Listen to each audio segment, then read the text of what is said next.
capítulo 10. Na semana passada a gente estudou a cura de um cego de nascença, em João capítulo 9. E é importantíssimo essa história para você entender a lição de hoje. Ela é importantíssima. Se você não leu,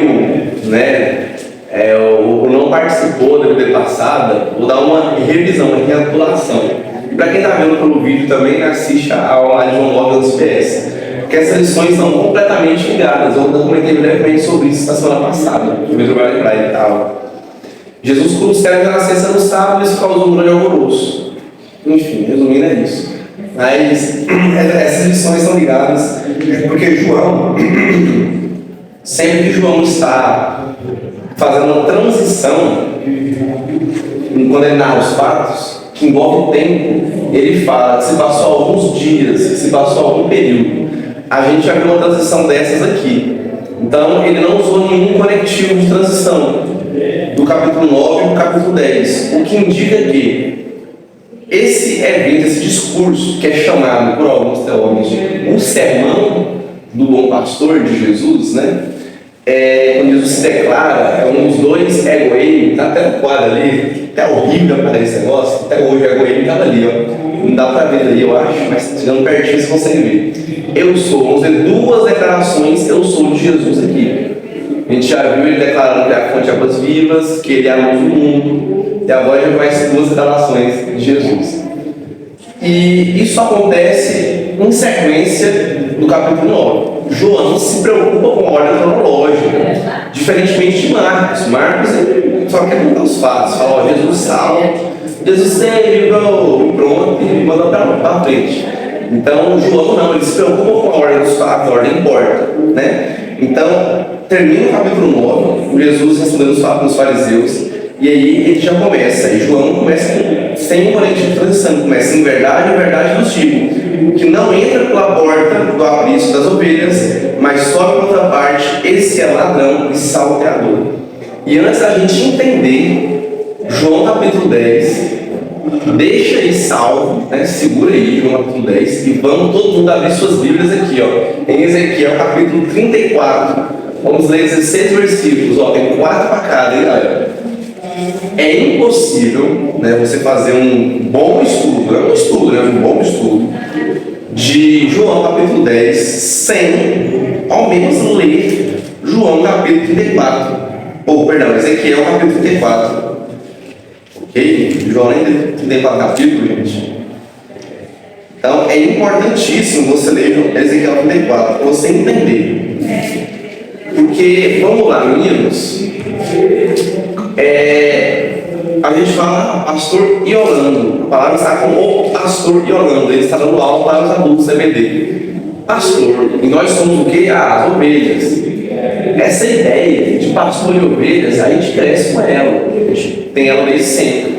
Essa ideia é recente, é nova? Não, ela é baseada na Bíblia. Então essa ideia de pastor, ela vem por causa de Jesus e por causa que a gente vai estudar na lição aqui hoje, de João 10? Não, de modo nenhum. Essa ideia de pastor e rebanho de ovelhas, ela é muito antiga, e ela consta no Antigo Testamento. Vamos ler aqui em Ezequiel, capítulo 34. Vamos fazer aquela leitura alternada, cada um versículo. Vou ler um, depois o 5 e por aí vai, Eu vou ler um e cada vai ler outro. Veio a minha palavra do Senhor dizendo: Filho do homem, profetiza contra os pastores de Israel. Profetiza e diga-lhes: assim diz o soberano Senhor. Ai dos pastores de Israel que só cuidam de si mesmos. Caso os pastores não deveriam cuidar do rebanho? 3. Comeis a gordura, vestígios da lã e degolai o seu, mas não apacentais as ovelhas. As fracas não fortalecestes, e a doente não curastes, e a quebrada não ligastes, e a desgarrada não tomastes a trazer, e a perdida não buscastes, mas dominais sobre elas com rigor e dureza. Assim se espalharam por não haver pastor, e se tornaram pasto para todas as feras do campo. As minhas ovelhas vaguearam por todos os montes e por todas as altas colinas. Foram dispersas por toda a terra. Ninguém se preocupou com elas, nem as procurou. Portanto, pastor, ouvi a palavra do Senhor. Vivo eu, diz o Senhor Deus, que, porquanto as minhas ovelhas foram entregues à rapina, e as minhas ovelhas vieram a servir de pasto a todas as feras do campo, por falta de pastor, e os meus pastores não procuraram as minhas ovelhas, e os pastores apacentaram a si mesmos, e não apacentaram as minhas ovelhas. Portanto, ó pastores, ouvi a palavra do Senhor. Assim diz o soberano, o Senhor, estou contra os pastores e os considerarei responsáveis pelo meu rebanho. Eu lhes tirarei a função de apacentá-los, para que os pastores não mais se alimentem a si mesmos. Ligarei o meu rebanho da boca deles, e as ovelhas não receberão mais de comida.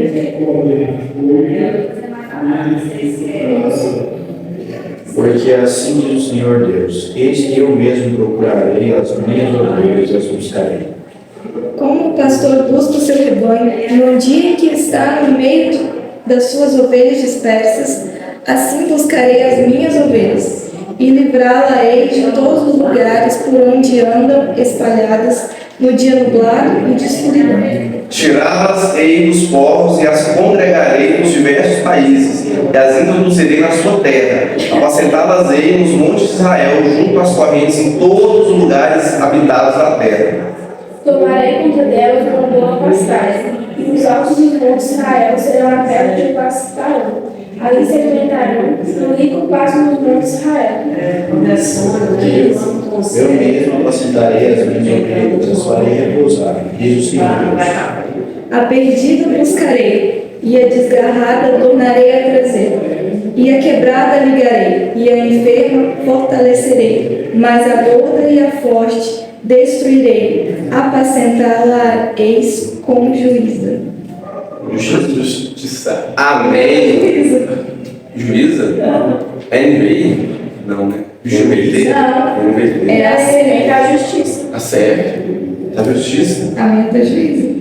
A CF. A sério. Tem que ver o nome hebraico com a palavra, se fosse como juíza, como justiça.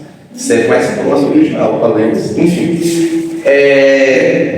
Aqui a gente vê Deus falando contra os falsos pastores, os pastores infiéis, pastores negligentes, pastor que está tirando a das ovelhas, pastores que se importavam mais consigo mesmos, pastores que se importavam mais com recursos financeiros do que com o bem-estar de suas ovelhas e da congregação. Deus está chamando a atenção dos sacerdotes, alguns eram profetas e líderes, pessoas que estavam ali para pastorear, isto é, para cuidar das ovelhas. Eu já falei isso aqui, vou falar de novo. A ovelha não é minha, a ovelha não é do pastor, a ovelha é de ninguém, a ovelha é de Deus. Mas Deus coloca suas ovelhas sobre a sua responsabilidade. Então cuide bem das ovelhas. Jesus não vira para um dos seus discípulos e fala: apacenta as minhas ovelhas. Foi para João, se eu não me engano, se não faz a memória. Apacenta as minhas ovelhas. Então Deus coloca a responsabilidade das suas ovelhas para a gente. Mas suas ovelhas nós falamos, sim, mas antes de ser ovelhas, nós falamos sobre ovelhas de Deus. Sobre o cuidado temporário, nós falamos sobre isso. Um ótimo pastor. Inclusive, eu falei para o pastor uma vez que era um bom pastor, né? Cheguei lá no culto, fui lá na casa da irmã Divina, não é antes. Aí eu cheguei lá, graças a paz, o bom pastor, sou bom. Aí ele falou: bom não, Jesus é bom pastor, eu sou no máximo um pastor esforçado. Eu falei: ó, chama, uma pessoa chamando um pastor esforçado. E realmente, bom é só Cristo, né? Bom ninguém nunca vai ser, não tem jeito, né? Bom na forma de Jesus, perfeito, impossível. Um pastor esforçado, né? Deus nos empenhar para ser o melhor dos pastores esforçados, temos que buscar. Então, aqui Deus chama a atenção e fala: vocês não cuidaram do meu rebanho. Então, eu próprio vou cuidar do meu rebanho. Vocês vão apacentar as minhas ovelhas. Então, assim diz o Senhor, tão certo enquanto eu vivo, eu vou apacentar o meu rebanho. Eu vou cuidar das minhas ovelhas. E todos os judeus entendiam, entendem até hoje, esperam o Messias até hoje, eles entendem que isso aqui era uma profecia messiânica. Isso é, Isso que apontava para o Messias. O Messias, ele viria, ele apacentaria o povo de Israel, de todas as partes da terra. Eles tinham esse entendimento na época. Jesus traz à tona essa citação de Ezequiel 34. Quando ele vai dar as declarações falando que eu sou um bom pastor, ele vai falar que é um bom pastor. Falando que eu sou esse pastor aqui, ó. Deus prometeu que enviar. Eu vim para apacentar as ovelhas. E Jesus vai dar uma declaração, que a gente vai falar nisso em breve, sobre o fato de ter outras ovelhas, né, ter mais apriscos, né, ele se referindo a nós, enquanto gentios, que a salvação é para todos, não só para os judeus. E a gente já vê isso na própria profecia. Vocês não viram aí no versículo 13? Tirada da lei dos povos, assim da lei dos diversos países. Gente, a profecia é muito clara. A salvação não é só exclusivamente para os judeus. Na verdade, os judeus, eles eram para ser a frente missionária de Deus na terra. Era para eles evangelizarem todos os povos. Eles foram negligentes nisso. Sabe o que eles fizeram? Se tornaram extremamente legalistas. E ficaram à parte, à margem da sociedade. Aliás, eles consideraram os outros à margem da sociedade. E eles como se fosse a alta cúpula, a elite, esquece, a elite, né? Os lixos. Ao ponto de, se você fosse em algum local em que você imaginasse, vamos pegar um dia de um supermercado, por exemplo, se você imaginasse que um gentil poderia ter passado ali também, frequentando aquele local, que ele poderia ter pegado aquela mercadoria e colocado lá, quando você chegasse em casa, você tinha que lavar as mãos, porque para se limpar a contaminação dos gentios. Eles criaram leis para si próprio, a partir baseadas nas leis bíblicas. Eles começaram a ficar extremamente legalistas, seguir as leis à risca, achando que isso traria algum nível de espiritualidade maior, que eles poderiam alcançar a salvação pelas obras. E na verdade eles não seguiam as leis à risca mesmo. A gente vê isso pelo fato de eles ficarem estupefatos com o milagre feito no sábado. Só pelo fato do milagre ser no sábado. Um cego de nascença foi curado, mas não, mas foi no sábado, não pode. O Albuja não foi por esse aqui, né? Foi no sábado. E o seguinte, não foi uma pessoa aleatória que você vê lá na internet, ou você vê na televisão, o Valdomiro Santiago curar, não. Ele chegou um dia lá. Não, era um cego que todo mundo conhecia. Todo mundo conhecia esse cara, velho. Todo mundo sabia que ele era cego. Todo mundo. E ele foi curado, eles estão ligados. Ainda assim, a gente vai ver aqui que eles atribuem aqui isso. A gente já viu várias vezes, a gente já viu mais vezes fariseus acusando. Uns crendo e outros não. Então, Jesus é esse bom pastor. Ele vem para poder apacentar as ovelhas de Deus. Amém? A gente tem mais passagens. Salmos 23, uma necessidade de a gente abrir, todo mundo saber de cor. Quem fala Salmos 23, versículo 1? O Senhor é meu pastor e nada me faltará. Essa ideia, ela ocorre. A gente tem aqui também, abre aí, 23, um para cada um. Jordana, abre aí Salmos 28, 9. Bia, Salmo 78, 52 e Vitor, Salmo 80, versículo 1. Quem achar primeiro pode achar, pode ler, você não vai ler não. Dá ouvidos o pastor de Israel, tu que conduzes a José, tu que estás entronizado acima dos querubins, mostra o teu poder.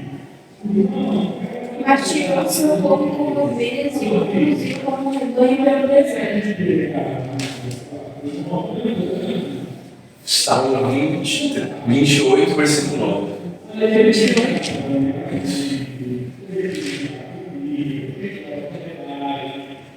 Salva o teu povo e abençoa a tua herança e apacenta-os e exalta-os para sempre. Apacenta, isso. Então, apacentar é uma expressão. A gente chama de campo semântico. O que é campo semântico? Campo semântico são palavras típicas utilizadas para algo específico. Por exemplo, golaço, tabela. Vou falar tabela, você não imagina uma tabela. Porque isso é uma expressão do campo semântico do futebol. Vou falar tabela no futebol, você imagina um jogador devolvendo rapidamente a bola para o outro. Isso é campo semântico. A palavra aqui tem um significado dentro de um contexto. Isso é importante para a relação bíblica, inclusive. Assim. Então, apacentar é do campo semântico de quem é pastor. Entendeu? Então, várias áreas, vários aspectos. O direito tem várias palavras diferentes no seu nome semântico que só você vai entender. Só você vai entender. Entendeu? Então, todos esses versículos trazem essa ideia, uma linguagem poética, que o salmista aqui escreve sobre o pastor, no quarto versículo. Então, essa ideia de existir, ele traz à tona algo que já tinha. Ele não falou algo novo. E essa ideia de essa alusão, nós somos ovelhas, e o líder espiritual é o pastor, que é uma ideia antiga, entrou no lançamento, Deus falou: e vocês não conseguiram ser bons pastores, então eu próprio vou dar um pastor para vocês estão dando conta. E Salmos, é errado falar Salmos capítulo 23, versículo 1. Salmos são poesias e músicas. Então, o certo é falar Salmo de número 23. Se vocês precisam reparar bem, o pastor André sempre vai se cuidar. Quem sabe disso, você não vai se cuidar, já vai falar Salmo capítulo. Não é? Ou você fala só o Salmo 23. É tipo o hino da tua cristão. Vamos botar o hino 484, que é o meu hino favorito do cristão. Hino 484. Vamos ler o Salmo 82. Entendeu? A gente vai ler daqui a pouco, né? Então, é isso, Salmo de número 82. O correto é falar assim, ok? E aí a gente tem aqui também no Novo Testamento. Não, se vocês quiserem abrir, pode, mas a gente não vai ler essas não. Porque era só para mostrar o contexto ali, se vocês quiserem abrir lendo, ou ler depois em casa. A gente tem essas passagens aqui de Mateus, Hebreus, Pedro, Apocalipse, tratando Jesus como pastor. A gente tem. Não é só aqui em João, ok? Porque eu estou trazendo o que tinha antes do Novo Testamento, antes de Jesus, e dar essa declaração. Isso aqui foi depois, né? Essa declaração aí dele. O próprio João, que é o Apocalipse, Pedro, o de Hebreus, que a gente não sabe quem é, e Mateus, que também foi um dos discípulos de Jesus, né? Escreveu. Então, Jesus, ele é esse bom pastor. E aí, no versículo 1, aliás, Vitor, dá o celular aí, mesmo, faz acesso. Você tem a internet da igreja? Pesquisa pra gente aprisco, vai em imagens, passa pra mim e pra Jordana. O celular tá. Na aula não tem como, né? Mostrar pra vocês a imagem. Mas eu te falei isso ontem, eu falei, Vitor, vou pegar seu celular pra você mostrar e tal. O celular tá gravando, eu trago uma imagem pra vocês. Só pra vocês verem como é o aprisco, isso vai ajudar a lição de hoje, tem que visualizar. Porque Jesus fala que quem não entra pela porta da prisão das ovelhas, mas sobe por outra parte, esse será dano salteador. Vocês vão ver a imagem, vão ver ele vai achar. Não achei. A mesma versão aí também? Tá, me mostra pra Jordana. Me mostra pra Jordana, então. Porque assim, vocês não ficar mexendo no celular.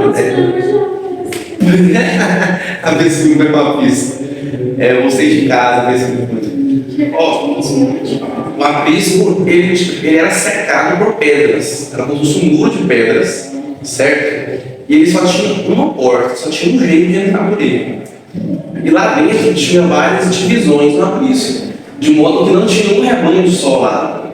Okay? Lá não tinha só um rebanho no aprisco. Você encontrava vários rebanhos, de vários pastores.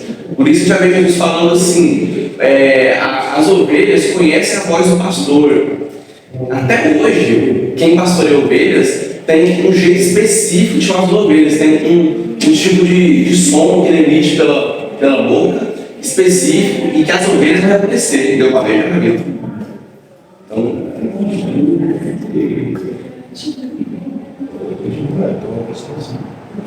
Então a gente tem um jeito específico de chamar as ovelhas. E as ovelhas que me pertencem vão escutar. Isso aqui Jesus usa uma analogia, né, típica da região. O pessoal fazia isso. Porque lá na cultura da época, pastor era extremamente comum, assim como pra gente aqui é criar gado.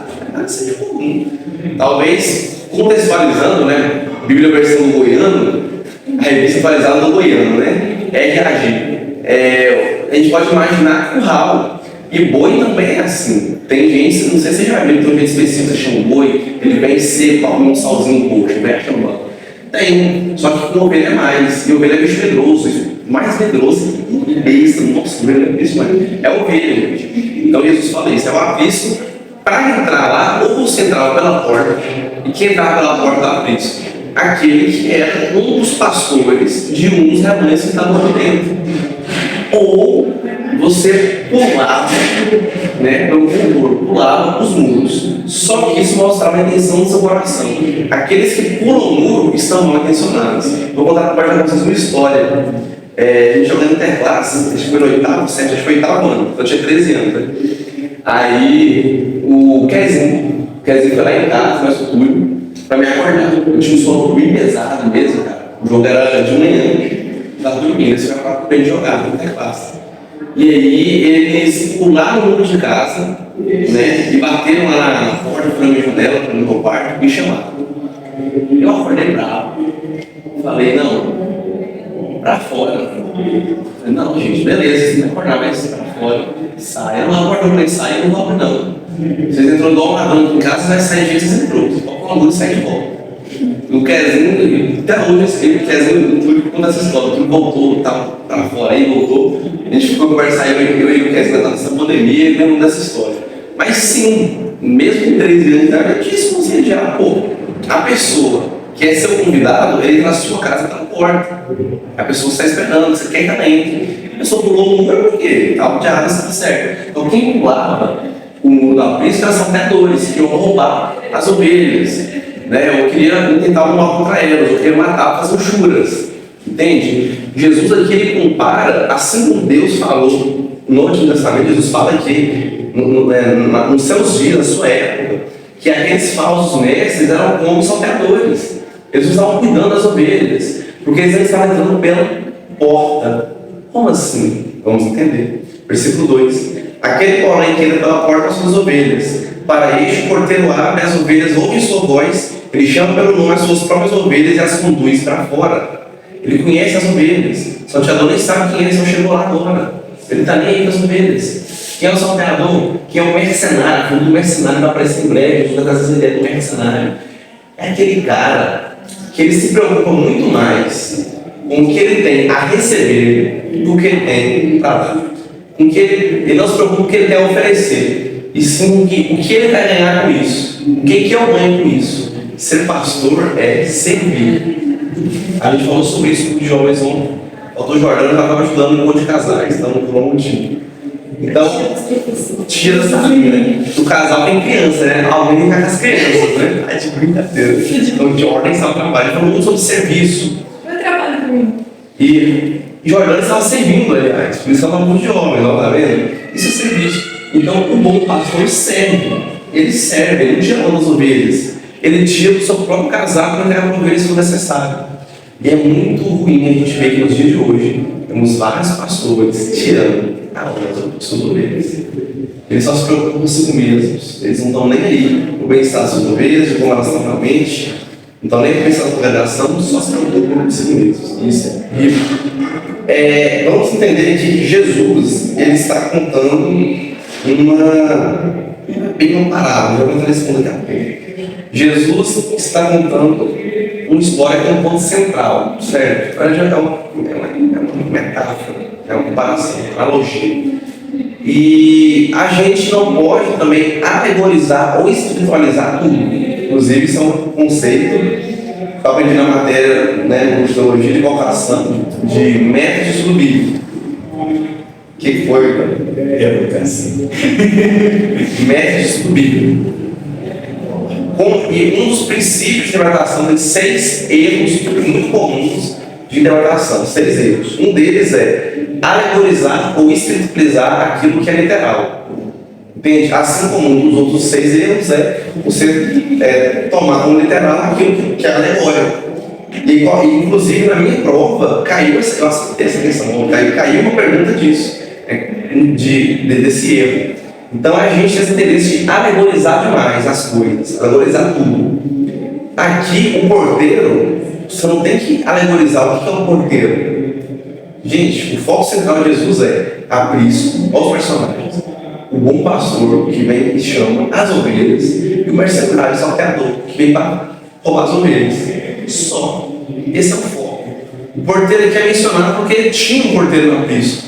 As pessoas têm essa mania. A mais comum de todas, em algum momento que a gente vai ler, eu vou trazer isso com óbvio, é a alegorização da parábola do bom samaritano, gente. Viajaram demais, tem um teólogo, viajaram demais.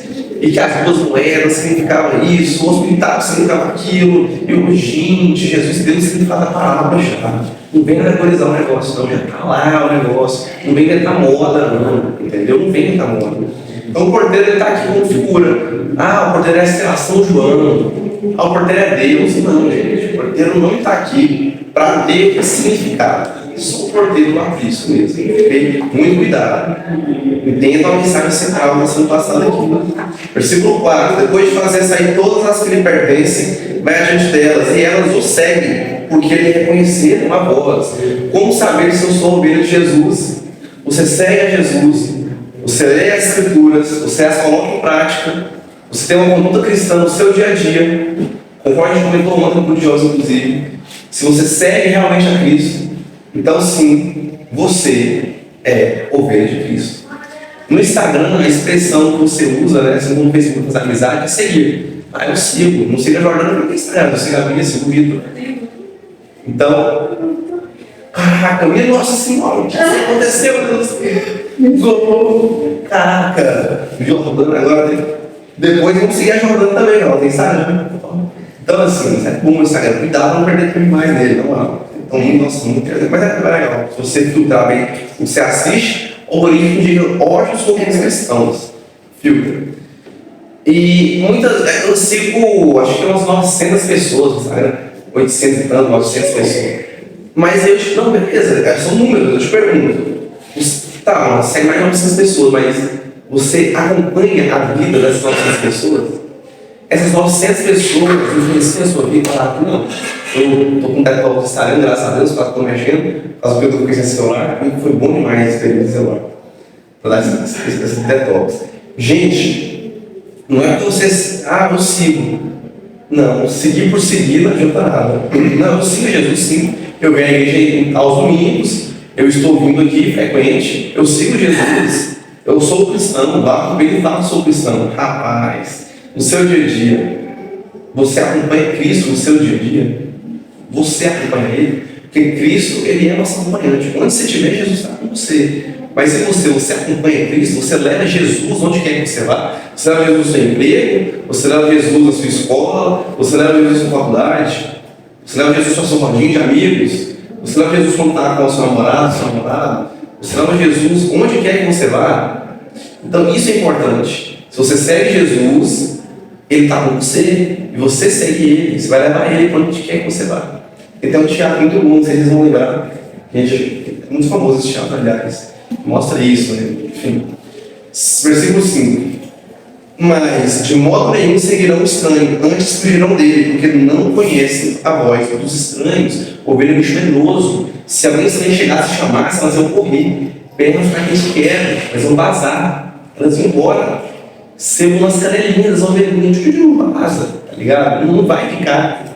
Não vai. Então, se você está seguindo vozes estranhas, vozes que conduzem a sua vida, que não são vozes que vêm de Deus, que são vozes provenientes de influência do mundo, são vozes fonte, vozes da sua cabeça mesmo, seguindo o seu próprio ego, o diabo é nosso pai, em dispensação passada. Então, quem está te pastoreando não é Jesus Cristo, não é Deus, não é bom pastor. E somos ovelhas. Ovelha é pastoreada. Toda ovelha é pastoreada. Se Jesus não pastoreia você, a cultura do mundo pastoreia você. O que tem pastoreado a sua vida? O que tem guiado e conduzido a sua vida? São os digitais influências que você acompanha na internet, nas redes sociais? São eles que estão influenciando a sua vida? São os seus amigos, do seu convívio? Aliás, alguns amigos são só colegas, mas você deixa eles pastorear de certa forma. Quem pastoreia você? Alguém pastoreou você. É impossível. Você não precisa ser pastoreado por alguma coisa. Aqui não tem uma terceira opção. Ou você vai por Cristo, ou por algo que está errado. Algo que não deveria estar pastoreando. Entende? Ou está sendo pastoreado por Cristo, ou não. Não tem meio termo. E aí, se você não é pastoreado por Cristo, cuidado. Analise bem o que está pastoreando a sua vida. Faça uma auto-reflexão. Jesus, quando ele fala isso no versículo 5, ele também traz à tona o que a gente viu no capítulo 9. Vamos ler o versículo 41 do capítulo 9. O último versículo aí, ó. Não, 41 não, gente. O versículo 34. capítulo 9. Mas eles retrucaram: tu és nascido todo em pecado, e nos ensina a nós, e o expulsaram. Aí, como eu disse, para entender, você tem que ter vindo a lição do capítulo 9, né? Vou resumir ela, só contextualizar para vocês. Seguinte, Bia tá doentinha ruim, tadinho, não veio, né? Jordano não sei que não veio, mas Jordano veio hoje, graças a Deus eu estava voltando da vida, isso aí, Bia lá os atrasados depois. O cego de nascença proclamou que Jesus era servo de Deus. Eu vi na primeira lição, sabe, foi muito irônico, aliás, com ele, o seguinte, gente. Cego, cara, foi muito bom as respostas dele. Né? Uma coisa eu sei, eu era cego e agora vejo. Tá? Isso que resume a lição. Caramba, estão discutindo aí se ele é de Deus ou não é, não. Uma coisa eu sei, eu era cego, agora eu enxergo. Isso não dá pra ligar. O cego fala a coisa mais óbvia de toda a história, de todo o capítulo. E tinha que ser dito, o óbvio precisa ser dito às vezes. E ele pegou e falou. E para mim, melhor fala, das melhores falas, só pede para ligar para Jesus, é Deus realmente. Não, esse aí é o filho de Deus realmente, que veio de homem. É o profeta. Aí o pessoal vai com raiva dele. Aí minha 54 aqui. Moço, você nasceu em pecado. Aí para entender, gente, de novo, lição 9, pra vocês entenderem. Mas não vou falar isso aqui de forma resumida. Lá eu falei, uma semana passada eu falei melhor. Eles tinham essa cultura de que se você nasceu cego, nasceu sem uma mão, sem uma perna, é porque perdeu um pecado. Entendeu? Então, resumindo, eles estão saindo da lição. Mas entendeu o 10 e entendeu o 9, a sequência direta. É muito difícil o 10 e o 9. Então, a palavra no grego que aparece aqui para fugirem, dele, é a mesma palavra que aparece aqui para expulsaram. Jesus aqui está comentando sobre o acontecido. Porque Jesus se encontra com o cego depois, que ele é expulso. Jesus se encontra com ele e conversa, e aí o cego fala: Jesus é realmente Deus. E aí Jesus se refere a isso. Fala: ó, se algum pastor estranho vir, meu ovelha vai fugir dele. Isso falando que eles expulsaram. Cara, glória a Deus por isso. Que bom que eles expulsaram. Não são os pastores.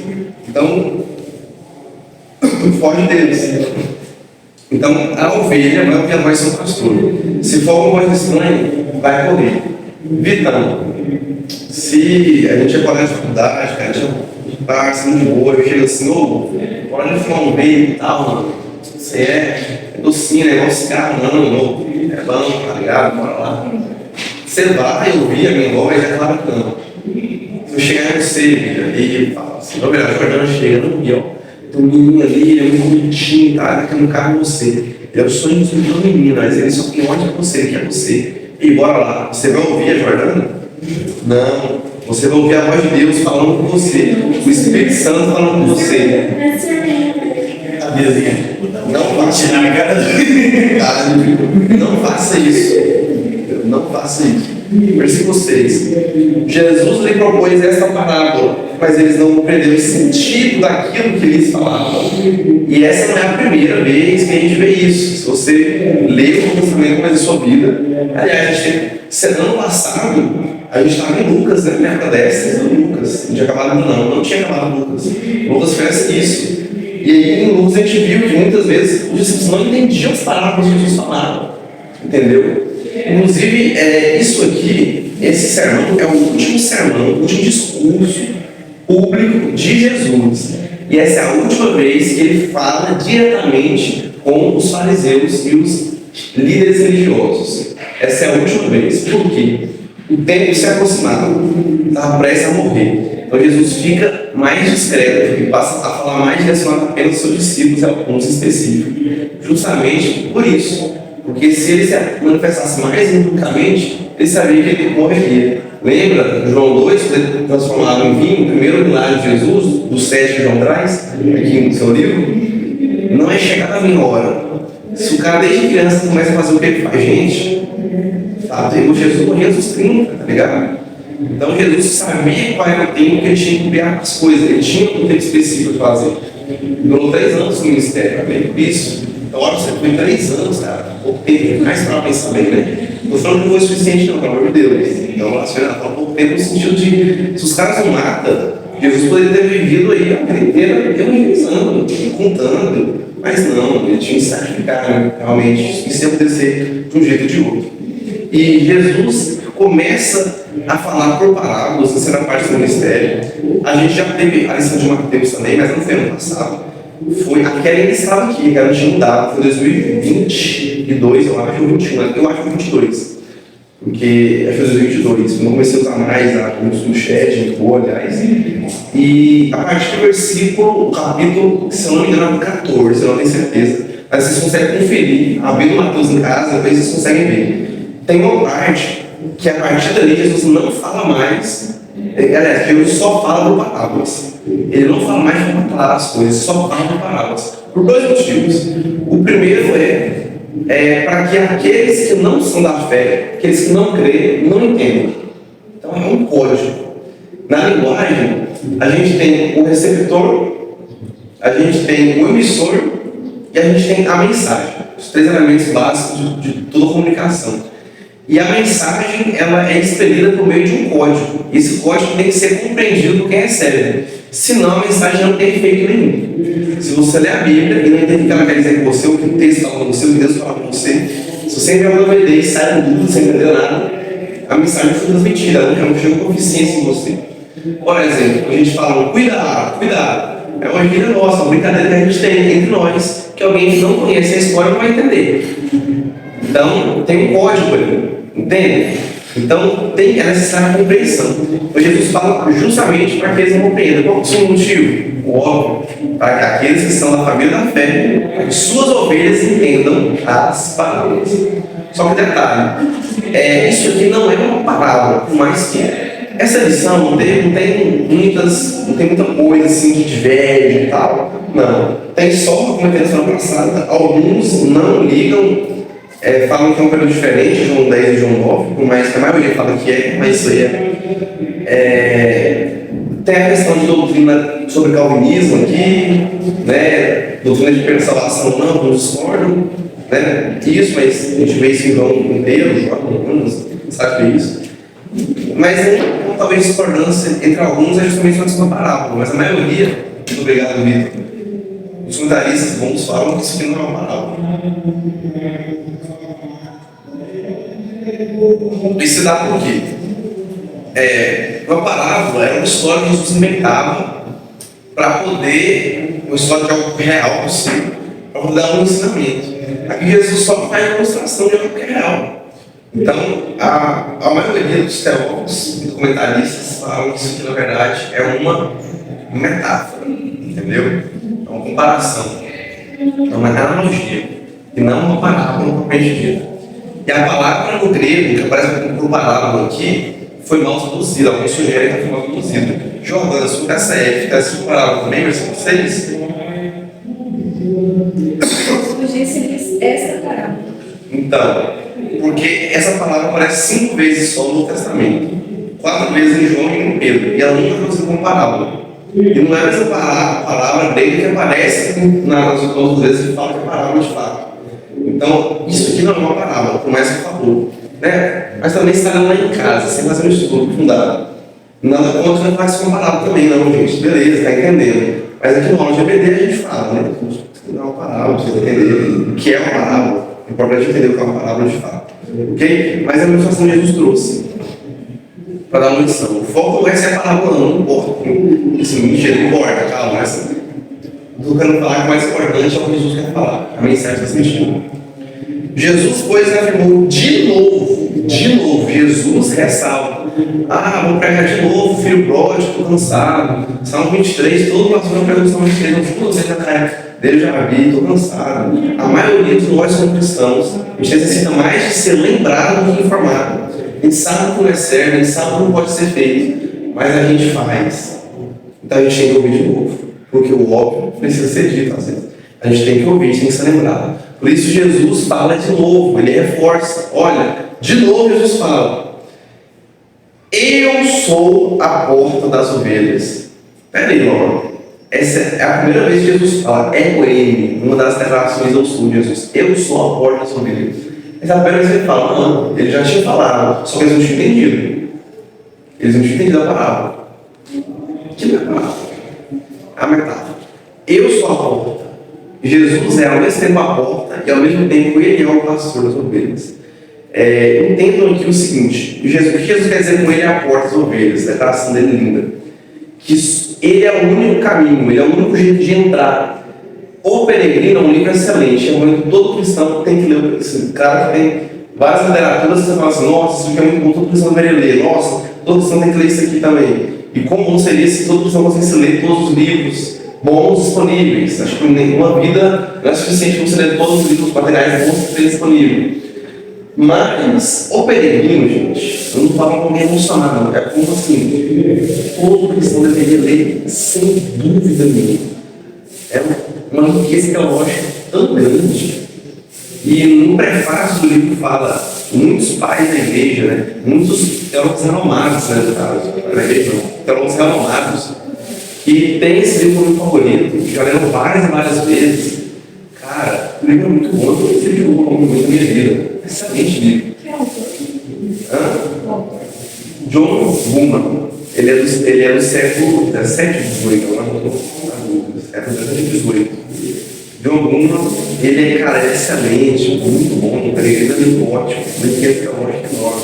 E no Jovem RPG vai gostar muito. Aí, quem joga RPG, você consegue ver muitos tragédias de RPG lá.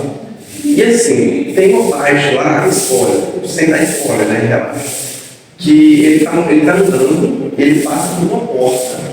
Essa porta é toda bem descrita. Se vocês, quando lerem, eles vão saber. Você percebe no livro, pela nesse você vê que ele se refere mais tarde. Jesus é a porta. É João 10:7. Ele é a porta. E aí, do nada eles estão andando, né? E ele vê outras pessoas. E ele fala: mas eles não entraram pela porta. Eles estão seguindo o caminho, mas quem é o caminho, na verdade, é o caminho de Jesus. Já vê isso mesmo. Mas eles não entraram pela porta. E aí, sem dar muitos spoilers, sem detalhes, esses que entraram pela porta não conseguiram continuar no caminho, não conseguiram continuar na jornada. Eles saíram. Então, olha a riqueza teológica. Só que é claro que eu estou contando. Se contando tá legal, ainda é muito melhor. Eu poupei de guarda de detalhes, são 10 spoilers para vocês. E, gente, o livro é ótimo. Indicação do Logan hoje. Leiam o Peregrino, sério. Leiam o Peregrino. Eu não vou emprestar um livro para vocês, que foi presente, que ela me deu no dia do aniversário. Eu não vou emprestar. Presente, eu não empresto. Eu sou assim, emprestaria também, mas eu emprestaria. Se não fosse isso. Eu vou procurar em PDF. Procura, pra achar. Procura jogando no personagem moço. O João Felipe comprou. O João Felipe comprou. Inclusive, ele mostrou para mim, comprou o Peregrino.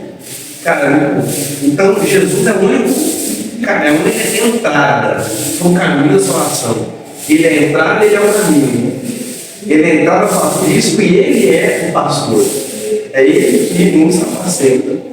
Todos quanto vieram antes de mim são ladrões e salteadores. As ovelhas não lhes deram ouvido. Jesus aqui não se refere aos profetas de Deus do Antigo Testamento, como por exemplo o profeta Ezequiel que escreveu. Não, ele não se refere a isso. Ele está se referindo a esses próprios falsos profetas mesmo. E até aqueles que a gente lê em Ezequiel, que não se refere. Teve vários falsos profetas ao longo da história da igreja. Vários falsos profetas. Né? E antes mesmo da gente ter a igreja surge depois, não cristianismo, a igreja, como igreja mesmo. Então, antes mesmo do Antigo Testamento, teve vários profetas antes de Jesus também. Porque Jesus aqui está inaugurando a igreja. Notem isso. É uma mudança de era. In The Chosen, essa cena é muito bem relatada. Mateus fala assim, sobre trazer a paz, e aí Jesus, paz, somos revolucionários. Você achou que Deus mandou descer do céu para mim falar: ótimo, parabéns, continue fazendo tudo que vocês fizeram nesses últimos, acho que fala 400 anos, 2.000 anos, não sei, uma maravilha. Não, vem para reformular algumas coisas, mudar algumas coisas. Revolução, olha o calendário, cara. A gente está em 2020 e quanto? 4. O quê? Após? Que nem Cristo. Ixi, anota para nós aí para você chamar de novo. Esqueci de pegar você. Você deve esperar 4 presentes hoje, graças a Deus. Então, os que vieram antes são falsos pastores, certo? São falsos mestres. E Jesus ele veio para trazer uma mudança. E aí institui-se uma nova era. E aí os cristãos frequentam a igreja. Crente é crente da igreja. A gente até leu Hebreus 10, 25. Não deixamos de congregar para o costume de alguns. Ah, não, mas eu faço culto doméstico, eu levo em casa, faço pregação em casa, eu louvo a Deus em casa. Eu sempre bato essa ideia. Se o cara estiver lendo e estudando a Bíblia em casa, deixa. Cara, em algum momento da vida dele ele vai entender a importância de congregar. Ele vai ler Hebreus 10, 25, esse próprio versículo ele é muito direto e claro. Não tem exegese que você faça para correr disso, você tem que congregar. Para você ser culto só em casa, não. Individual, congregação, tá junto, ovelhas estão juntas e sendo pastoreadas. A comunhão é importantíssima. E ele fala, eu sou a porta, se alguém entrar por mim, será salvo. Entrará, esperará e achará pastagem. Se for como o livro peregrino, como falei para vocês, não. Quem não entrou pela porta não vai ser salvo, como não foi. O ladrão vem somente para roubar, matar e destruir. Eu vim para que tenham vida e tenham em abundância. Top versículos usados, top textos usados fora de contexto. João 10, 10. Essa expressão é muito utilizada se referindo ao diabo. O diabo veio para, está escrito, o diabo veio para matar, roubar e destruir. Não está escrito isso.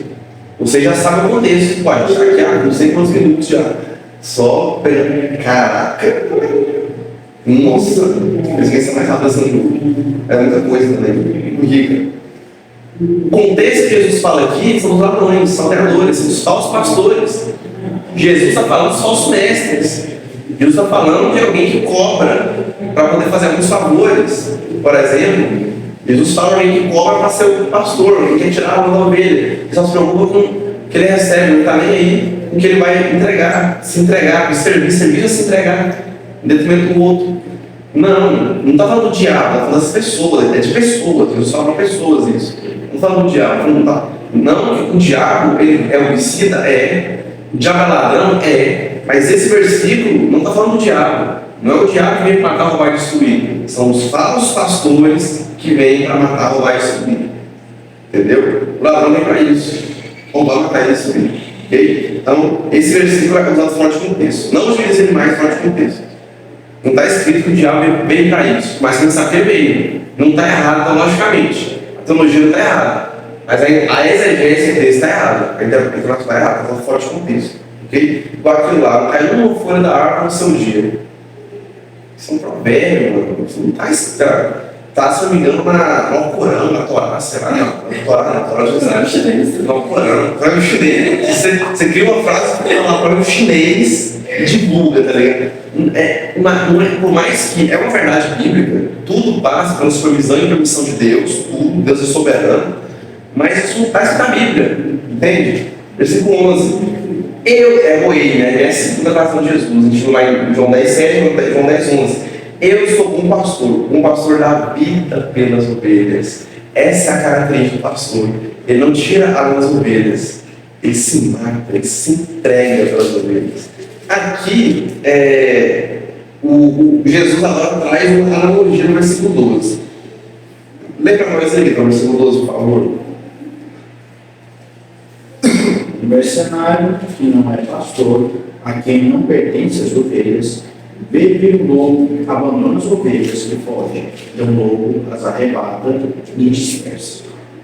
Arrebatar significa tomar, vir aqui e pegar. Eu estou falando isso, que vai vir essa palavra daqui a pouco, arrebatar. O pastor mau, ele está ali interessado só em tomar uma das ovelhinhas. Quando vier um lobo, ele não vai fazer como Davi fez, por exemplo. Lembra que Davi protegeu seu rebanho? Isso é a tipologia de Cristo. Davi protege seu rebanho de um leão e de um urso. Davi lutou o braço, né, o urso, para proteger suas ovelhas. O mau pastor, ao ver um lobo, ele foge e deixa as ovelhas desgarradas. Ele não é só egoísta, como pensa no seu próprio bem pessoal, como a primeira oportunidade que ele tiver, ele passa. Ele passa fora, ele não está nem para as ovelhas. Entendeu? Então essa é a característica do pastor. Enquanto o pastor, ele se sacrifica, ou seja, ele põe sua vida em risco, ele fica para proteger suas ovelhas de algum perigo, de algum mal. Ele fica lá, protegendo os lobos, os falsos. Então, ele está ali para isso. Ele se sacrifica, se empenha. Um pastor protege as ovelhas de falsos mestres, que são lobos, devoradores de lã, entende? Devoradores de ovelhas. Então, um bom pastor, ele protege os seus perigos. E Jesus é o único bom pastor de fato, os pastores esforçados, né? O pastor falou.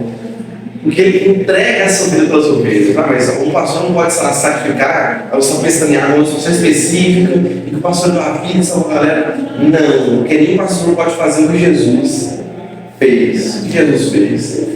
Versículo 13. O mercenário foge porque é mercenário. Não tem cuidado com as ovelhas. Eu sou bom pastor, conheço as ovelhas e elas me conhecem a mim. Assim como o Pai me conhece a mim, eu conheço o Pai e dou a vida pelas ovelhas. Ainda tem outras ovelhas que não são desse aprisco, e me convém conduzi-las e elas ouvirão a minha voz. Então haverá um rebanho e um pastor. Por isso que o Pai ama, que eu dou a minha vida para a reassumir. Ninguém tira de mim, pelo contrário, eu verdadeiramente a dou. Tenho autoridade para entregar e também para reavê-la. Este mandato recebi de meu Pai. Nenhum outro pastor considera o que Jesus fez. Entregar sua vida e reavê-la, reassumir, reviver, ressuscitar. A gente vai ressuscitar na glória. Por quê? Da mesma forma que Jesus ressuscitou.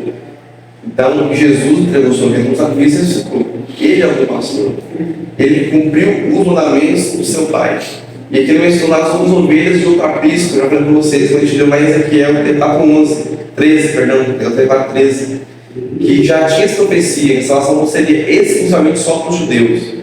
E que os judeus deveriam ter evangelizado as nações ao redor, aliás. Eles eram a mão de Deus ali para punir as nações e mostrar que existe um Deus verdadeiro.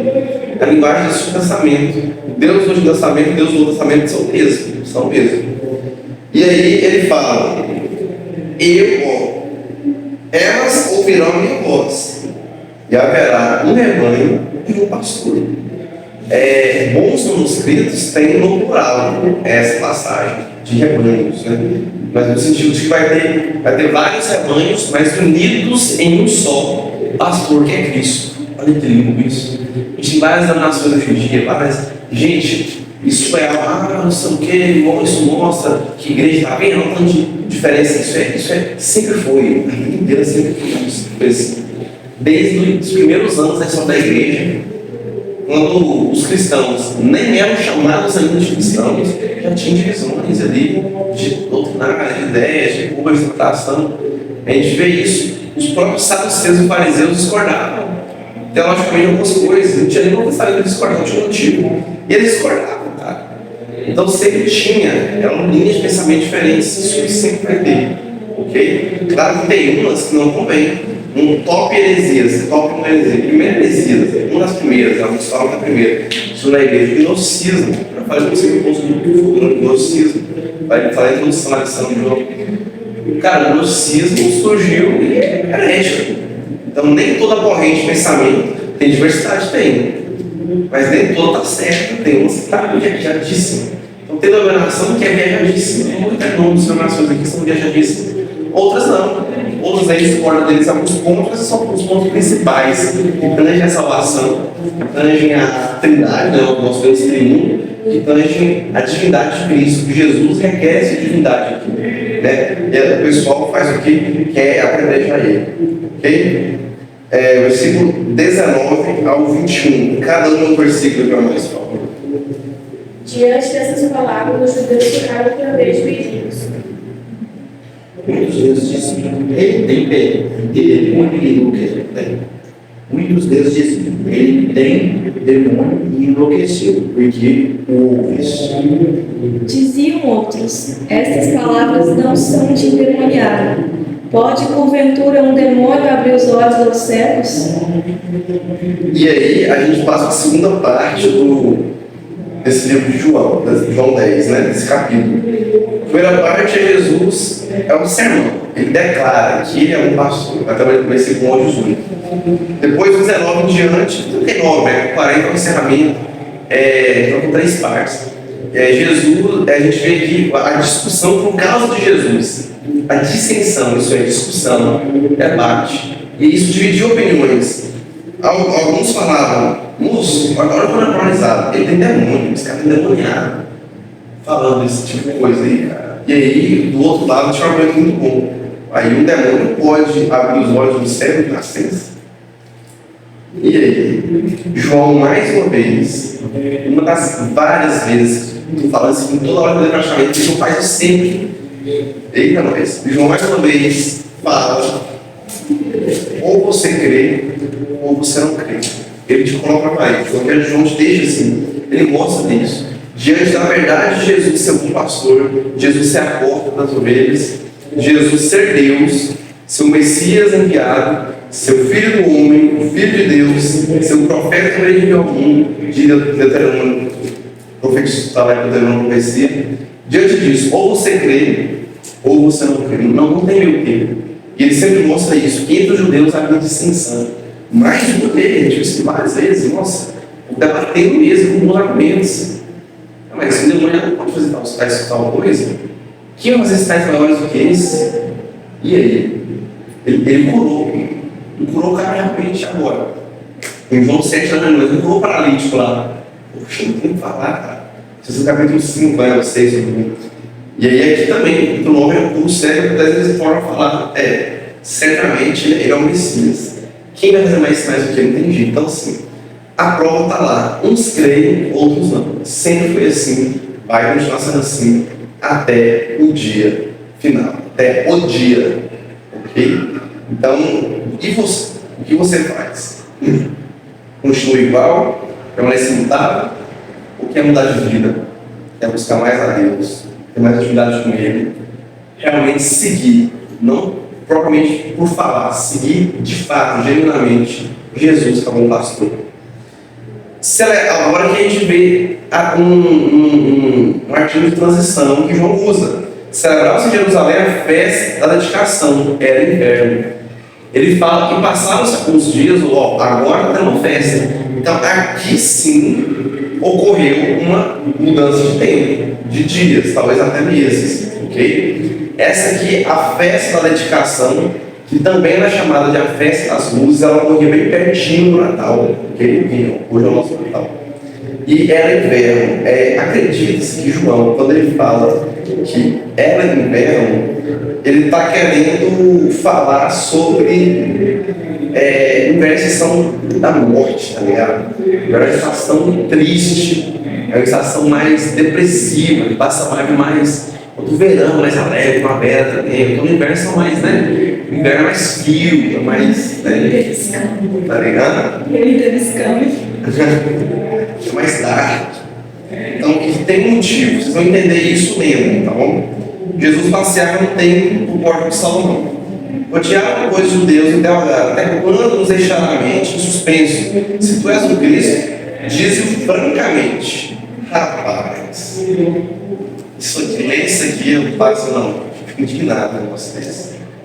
Os caras chegam em Jesus e falam assim: para de enrolar, para de joguinhos, vai direto ao ponto, fala pra gente, cara. Se é o Cristo, fala claramente: eu sou o Cristo, vai na clara, não brincando, como é ruim, não tem joguinhos pra gente.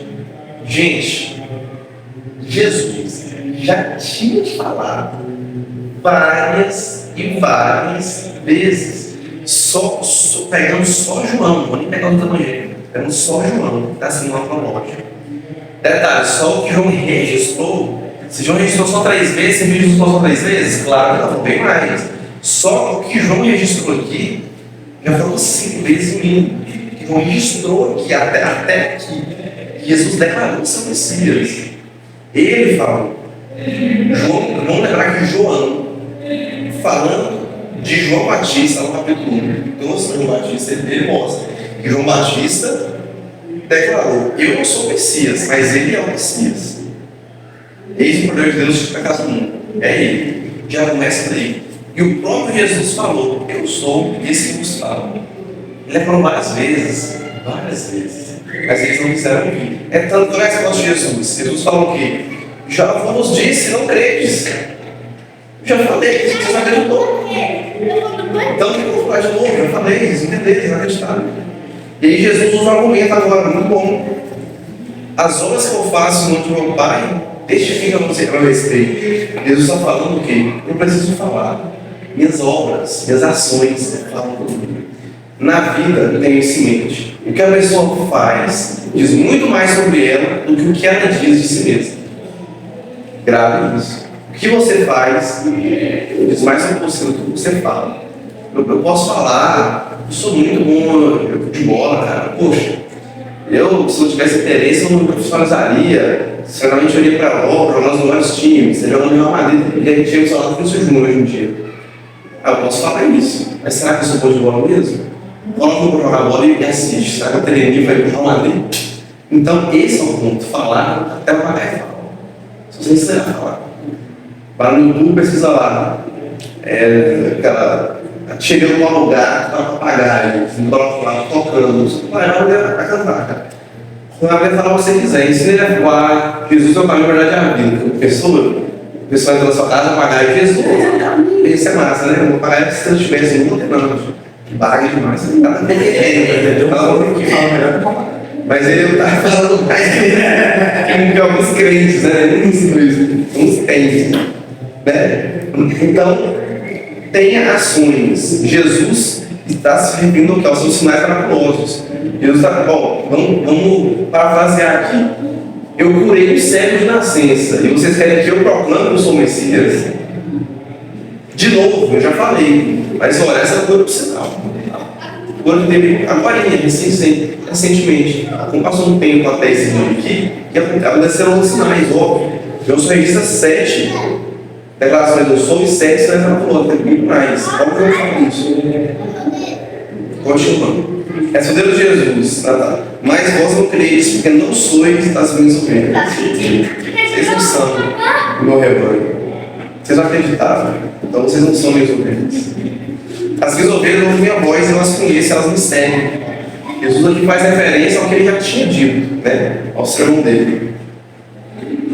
Eu lhes dou a vida eterna, jamais perecerão, e ninguém as arrebatará da minha mão. Aquilo que meu Pai me deu é maior que tudo, e da mão do meu Pai ninguém pode arrebatar. Eu e o Pai somos um. Aliás, de novo, Jesus fala que de modo nenhum alguém as arrebatará de suas mãos, as ovelhas. Isso aqui é base bíblica para a doutrina, a perseverança dos santos. Você não perde a salvação. Arrebatar, como eu falei aquela hora, que eu explicava, vai tomar.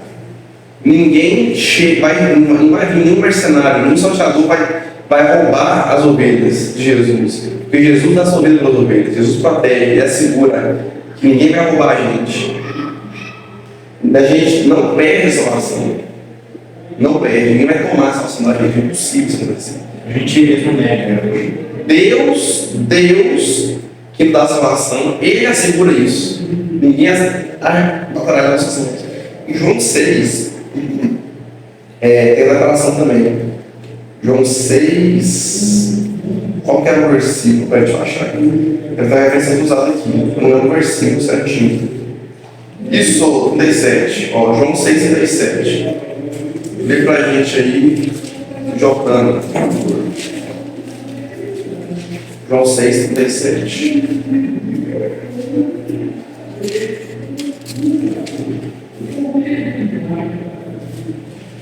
Todo que o Pai me dá virá, e o que vem a mim, de maneira nenhuma lançarei fora.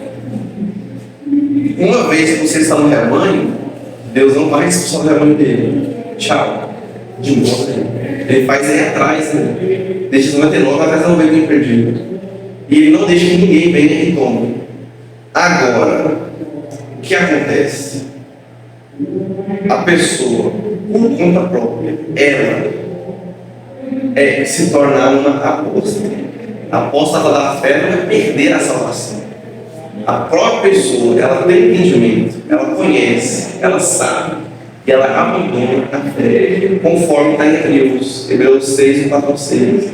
E aí, muitos tentam, para encaixar nisso, não, uma vez salvo, sempre salvo, e você não tem como perder a salvação. Entendendo errado o conceito de perder a salvação, eles interpretam errado esse texto. Faz um remolejo ali e tenta inventar moda. Não tem como fugir disso. A Bíblia fala claramente dos apóstolos. forma muito clara. Tem pessoas que escolhem abandonar a fé. Deixam o pastor e vão ser seguidos e vão ser pastoreados por outras coisas. Esses já eram. Não vão fazer. Blasfemaram contra o Espírito Santo. Quer um exemplo disso? Os próprios fariseus que Jesus está falando. Eles conheciam a verdade. Vai deixar chegar e perguntar, não, vai, fala, se é um Messias, não fala de uma clara. Rapaz, quem estudava a lei, as leis e profecias de Messias viria, eram eles. Quem mais do que eles saberia reconhecer os sinais, falar, não, é isso aí, cara. Pô, tá escrito, mano, é esse cara que é mesmo, tem que mudar isso aí. Rapaz, só eles perguntarem isso já mostra que eles tinham o acesso à verdade, mas não creram. Okay? Nem todos foram apóstolos de fato. Entenderam o que também, meninos? Apostasia é algo raro, é algo extremamente raro. Você não vai ter vários apóstolos, é algo raro. Aconteceu o salvo vai permanecer sempre salvo. Ele saiu dos nossos pelo nosso meio. Se fosse nosso meio, teria permanecido conosco, exatamente. Então, está lá em 1 João 2,19, se não me engano, está em 1 João 2, vai achar lá. Então, o que é salvo permanece até o final. E Deus assegura isso também. Mas a pessoa pode livremente na sua vida escolher, posso estar agora na fé? Pode. E ele nem volta mais. Ele já é. Não mais é puro. Muitos tentam fazer um exegese desse texto e argumentar isso e fugir da verdade que está explícita ali. Isso é muito claro. Aqueles que uma vez foram iluminados. É diferente desse primeiro João que eu falei. Não, esses aqui eles nunca foram os nossos. Eles estavam misturados aqui, mas nunca foram cristãos de fato. Então eles saíram de você mesmo. O que mostra que se você realmente era um ovelha de Cristo, é você seguir Cristo, permanecer na palavra, obediente, firme. Porque aquele que segue os mandamentos, esse ele ama. João 14 vai ser ótimo de estudar, nossa. Está chegando João 14, em agosto está chegando João 14. De julho não vai dar, né? Sem agosto. Então, quem vai ouvir, vai seguir. E nesse próprio texto que eu estou falando, fala sobre isso: amar a Deus e seguir os mandamentos. Então, tem uma diferença: aqueles que nunca foram os nossos, é aqueles que uma vez foram iluminados, experimentaram o de Deus e deixaram. Tem uma diferença muito clara. Esses que nunca foram os nossos, nunca foram salvos. Esses que experimentaram foram de fato salvos. Tem uma pergunta para a nossa caixa preta? Meninos, hoje ela vai responder. A gente tem nossa caixa preta de perguntas, hoje ela vai responder as perguntas. Posso estar falando aí? Mas a gente entra na lição, já passou as 10. Vamos lá, a gente está com 1 hora e 15 de aula explicada, né? 1 hora e meia e tal. Vamos finalizar. Eu e o Pai somos um. Jesus reivindica sua deidade. Ele é Deus. Eu sou um com o Pai. Note, isso aqui é muito importante, meninos. Note o seguinte: ele não falou o filho. Entendeu? Ele não falou o filho, como só como um filho. Ele falou: eu sou um com o Pai. Ok? Eu sou um com o Pai. Novamente pegaram os judeus pedras para atirar. Mediante a verdade, o que eles fazem? Não vão matar ele. De novo, na primeira vez que a gente vê isso. Lembra lá em João 7, que Jesus se retira? A pedra dele se retira. Disseram a Jesus: tem-vos mostrado muitas obras da parte do Pai. Por qual delas me apedrejais? João aqui não registrou todos os milagres, ele está só 6, né? Mas Jesus fala: eu já fiz tantas obras no nome de Deus, mas o nosso Pai, né, e vocês querem matar a taxa de qual delas? Resposta deles: não é por obra boa que te apedrejamos, e sim por causa da blasfêmia, pois sendo tu homem, te fazes Deus a ti mesmo. Mentira, não é só por isso. Ele sim queria tocar a pedra de Jesus por boas obras, sim, de obra boa. Ele cura um paralítico, vão matar ele. Foi no sábado, não pode. Ele cura um cego de nascença, foi no sábado, não pode.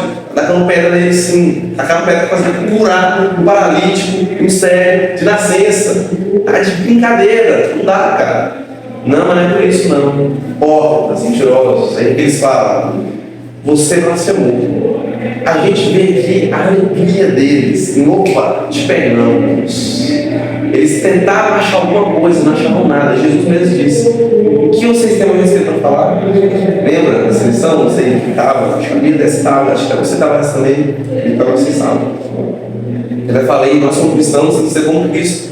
Não tem que ter nada com que nos acusar, porque vamos acusar alguma coisa, eles não sabem nada, vamos fazer isso com Jesus, que era perfeito. E eles, opa, agora a gente achou uma coisa para acusar você. Blasfemou. Ó, achamos, conseguimos. Não conseguiram. Olha a resposta de Jesus. Não está escrito na vossa lei, Jesus se refere à lei como a Torá, como o Tanakh, não só a Torá. Torá, isso foi questão passada, aliás, é o Antigo Testamento. Tanakh é todo o Antigo Testamento. O Torá é o Pentateuco, são os 5 versículos da Bíblia. O Tanakh é todo o Antigo Testamento. Se ele lhes chamou deuses, a quem foi dirigida a palavra de Deus e a Escritura, não pode falhar. Então, daquele que o Pai santificou e enviou ao mundo, diz: tu blasfemas porque declarai, sou filho de Deus. Para entender esse argumento, Bia, lê para nós Salmos 82, versículo 6. Para a gente entender esse argumento que Jesus está falando. Jesus está mencionando as Escrituras. Salmo 82, versículo 6. Eu disse: vocês são deuses, todos vocês são filhos do Altíssimo.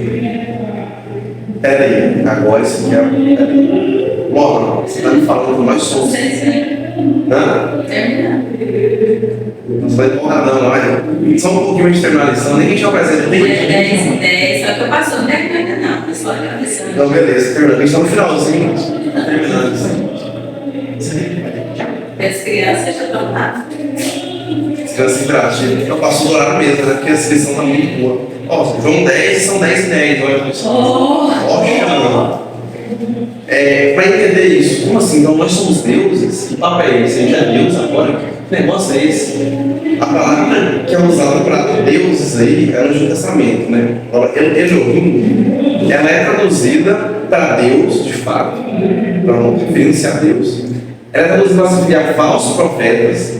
Ela é traduzida também para se referir aos juízes que julgaram o povo de Israel em nome de Deus. E era utilizada para os que lideravam, para os profetas, que eram líderes do povo e que falavam no nome de Deus.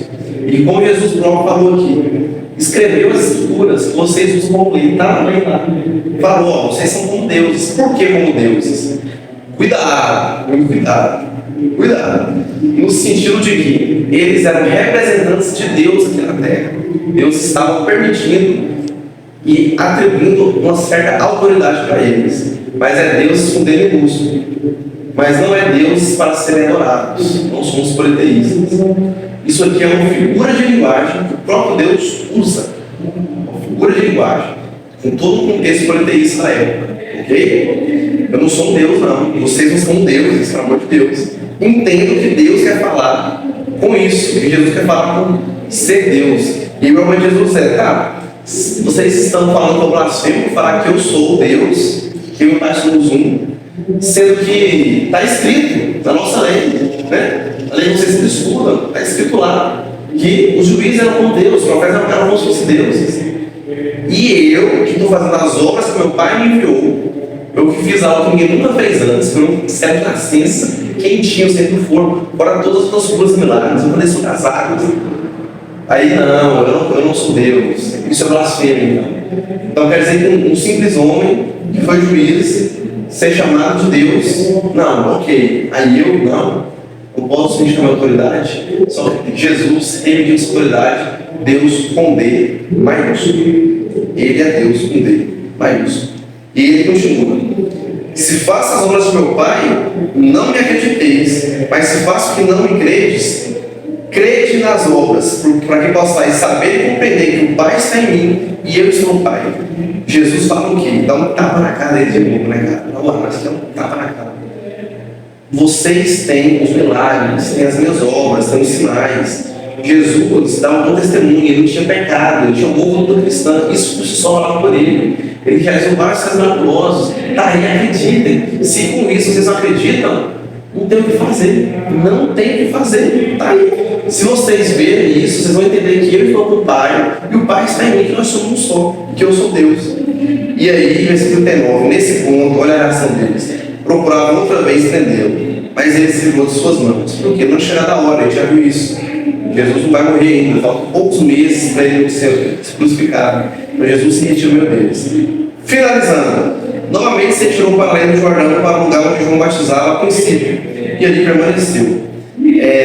Acredita-se que João, ele fala de João Batista aqui com um propósito. Olha o versículo 41. Iam muitos ter com ele e diziam: realmente João não fez nenhum sinal, porém tudo quanto disse a respeito deste era verdade, e muitos ali creram nele. João, fala muito de João Batista, muito, né? Fala muito, e essa é a última vez que vai falar de João Batista. Para quê? Para falar, olha, tudo que João Batista falou dele era verdade. Então João Batista era profeta, realmente. Depois de 400 anos de silêncio, Deus mandou um profeta para preparar o caminho.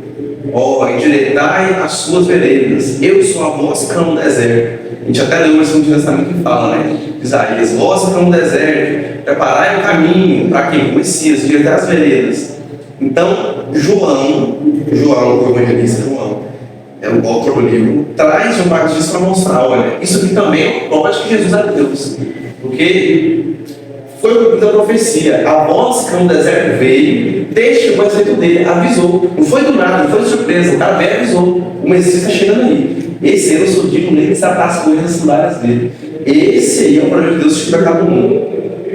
E tudo que ele falou dele era verdade. Mesmo assim, alguns não creram. Olha o versículo, não é todos creram. Muitos ali creram nele. Mas os fariseus, os que eram mais doces na lei, ficaram divididos. Alguns creram sim, estavam argumentando. Não creram. E aí já mais uma vez um contraste. Pela segunda vez, aquela história, porque tem um tempo, né, a passagem, o sermão, e mais uma vez aqui o contraste. João colocando um leitor na parede e mostrando. Uns creram, outros não. E você, mediante essa verdade, Jesus é o Messias, Ele é o nosso Salvador. Jesus é a porta, Ele é o único caminho, e só é possível entrar pela porta que é Ele. E Ele é o bom pastor. Ele deu a sua vida por nós. E mediante a isso, o que você faz? Você crê ou não? Você muda de vida ou permanece no mesmo estado? Tem um teólogo, é o Stott, acho que é o Stott, ele fala o seguinte. Foi Barclay que fala, não lembro agora, o Stott é Barclay, ele fala assim: é impossível você ter um encontro com Cristo e permanecer igual, é impossível. E eu tenho até aquela história do trago, né, de Paul Walker, que ele fala do caminhão e tal, eu sempre falo aqui, né? Só lembrando vocês, se eu chegasse aqui, Paul Walker fala isso, se eu chegasse aqui e falasse: me desculpa, eu cheguei agora, eu não consegui dar na bedelha, eu atrasei, com um caminhão, bateu em mim a 200 por hora. Eu pensar, não, de duas uma. Ou o Orlando é um maluco e acha que é verdade, ou ele é mentiroso. Porque é impossível ter um encontro com algo tão grande e permanecer no mesmo estado. Então é impossível você ter um encontro com Cristo e permanecer igual. Se você tem um encontro com Cristo, você muda. Ou você vai se afastar cada vez mais, não, deixar para lá. Ou você vai realmente ver essa cara, é verdade. Ou você vai endurecer o coração cada vez mais, assim como os fariseus. Ou você vai crendo como esses muitos que creram aqui, no versículo 42, versículo final da nossa lição. Então, mediante a isso, o que você faz? Creia. Creia que Jesus é a porta. Creia que Jesus é o bom pastor. Creia que Ele pode salvar a sua vida. E que de alguma maneira alguma Ele vai deixar que alguém venha e te roube, te mate, te puxe o rebanho. Ele assegura que você vai deixar o caminho. Vamos seguir firme no caminho. Creia em Jesus Cristo. Amém?